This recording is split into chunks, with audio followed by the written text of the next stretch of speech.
Were you guys expecting another SOUNDSMITH ripoff? It's pretty funny because I wasn't expecting one either. So there I was, sitting comfortably at home when I decided to check my Discord, which you guys should join down below. Link is down below, join it. I saw an incredible suggestion for a video presented by one of our active members, Tempo. Well, it was such a good idea, I just had to do it. You would think with such a wide variety of weapons in Team Fortress 2 that the community would have a healthy amount of different and interesting weapon loadouts for their sets, but no. Not at all. Certain metas are comfortable sets and have been pretty much solidified in this game, which people tend to use non-stop, never changing a single thing about them. It's about time we go over a few of them and find out a bit more about the players that use them. Please note that this is just a silly video meant to poke harmless fun at the weapon loadouts and imaginary people that use them, so please don't get pissed at me thinking that what I say is the absolute truth or that it's serious. It's a big joke, so just come on, laugh with us. If you like the content, subscribe, the notification bell, all this shill stuff, you know, everyone has to get that out of the way, so do that if you really care. So with that out of the way, let's go look at some of the loadout stereotypes.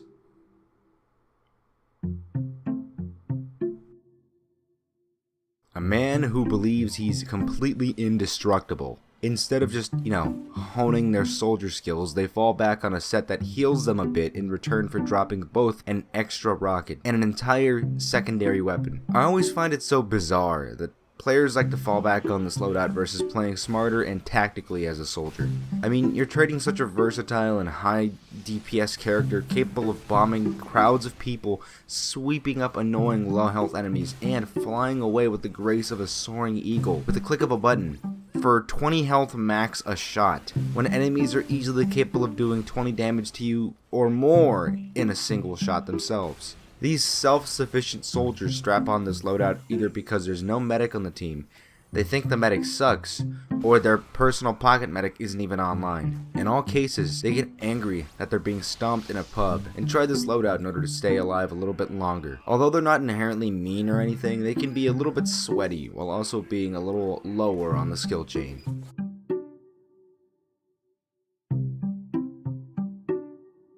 We all have this loadout. Don't even think about saying, oh, well, you know, I used the Bloodsager and it's so good. Yeah, we know. You and Array 7 gotta stand out. But you gotta face it, this loadout is like a virus, and we've all been infected. I'm not sure exactly who popularized the Crusader's crossbow, but you have to admit that this loadout is just so useful. Now, since all of us use this loadout, it's really hard to point to specific traits that we all have in common. But typically, the medics who use this and only this loadout tend to know exactly what they're doing. And they know that the Ubersaw has a crit rate of fuck you. They're not afraid of standing their own ground with their weapons, and you'd be surprised how well they can do when they're cornered. When you really even think about it, they don't even have to beat you in a fight, they just have to stab you with their saw a few times and get away scot-free. They also understand the power of triaging, meaning that they have a healing order that's dynamic and changing in their brains to fit the situation at hand. Having this dude on your team is always pretty nice. He's usually fairly smart and cautious because of how soft a target he is. But if they pull out their crossbow, try to stand still because they miss a lot. Be patient with this soon-to-be godly medic.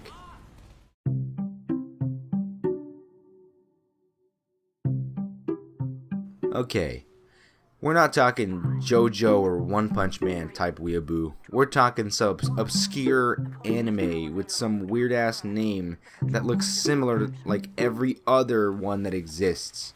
With the time that's passed in Team Fortress 2, lots of items have changed, but these spies refuse to let go of the past.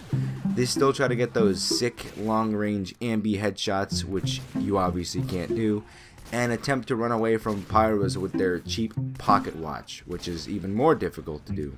You can find them with either lime green, pink, or Australian painted cosmetics alongside their Australian ambassador. When they use the kunai specifically, they tend to be the sneakiest and most slippery of scoundrels on the map, trying with all their might not to bump into the enemy. The only true power they receive is to get behind enemy lines and all up in your booty crack. And oh boy, once they finally land that sweet backstab, they evolve into a hyper being that thinks they can take on the world. It's like they transform into John Wick and just start gunning down everyone around them. Then whip out the dead ringer and slink away into a corner. And after a few seconds, when the overheal dissipates, their adrenaline rush dies off and they go back into hiding. Sort of like how weeaboos act when they buy a body pillow and run home after a convention.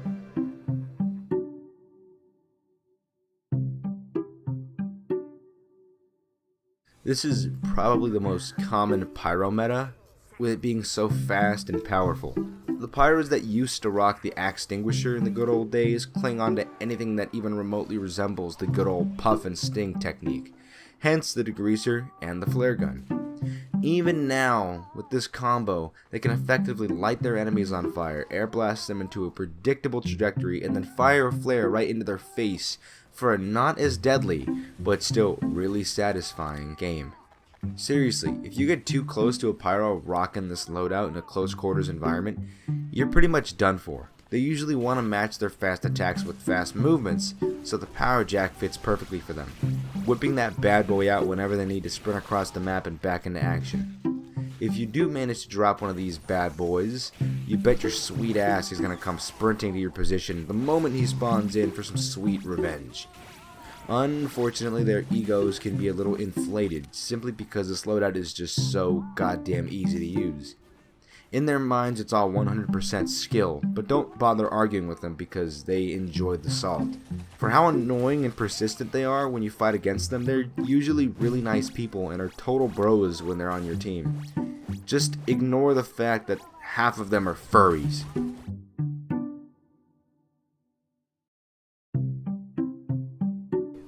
You ever get really frustrated when you play sniper?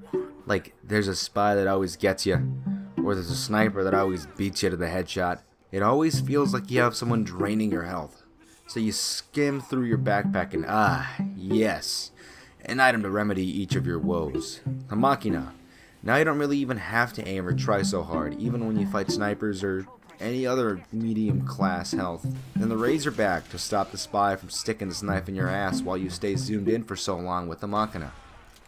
Now we all know that you'll still fuck up somehow, so the Shahansha is here to back you up a little bit with that lower than 50% health you've got there.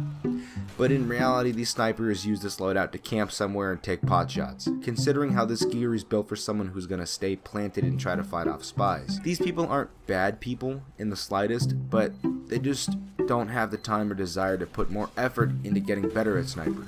So fuck it. Slap on the super noob sniper loadout and launch into a 2-fort server because you're too lazy to even walk across a medium-sized map and play this loadout. Generally, these people are very easily tilted, like to play this class because it's so damn lazy and just casual, and might even have a bind or two knowing that the machina is a pretty dickish weapon, so don't be surprised if it starts spamming in the chat.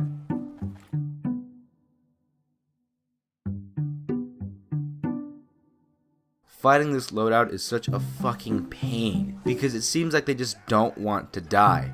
The Splendid Screen lets our dear demo man charge way more often than the standard target charge, coupled with the favorite weeaboo katana, and you've got some annoying and persistent enemies. I mean, if you ever even tried this loadout yourself, you'll see how goddamn fun and easy it really is. Dashing across the battlefield, lobbing off people's heads, and gaining plenty of their life force as you do it. For these players, the normal collection of heads and slowly gaining more power is a stupid method of achieving what the BRANDO demo can do right out of the gate. I never really hate on these guys because I can understand wielding such power and fun abilities, but it seems like once they decide to kill you, they are going to hunt you down and kill you, which makes it a bit annoying. They always come back to whoop your ass and take lots of tries to make sure they stay down. Sort of like Dio fucking Brando from JoJo, hence the name, you genius. And just like Dio, if you manage to start going to town on this dude and wrecking his shit, he tends to rage and swap to a different class completely. Well, that's a wrap for this one.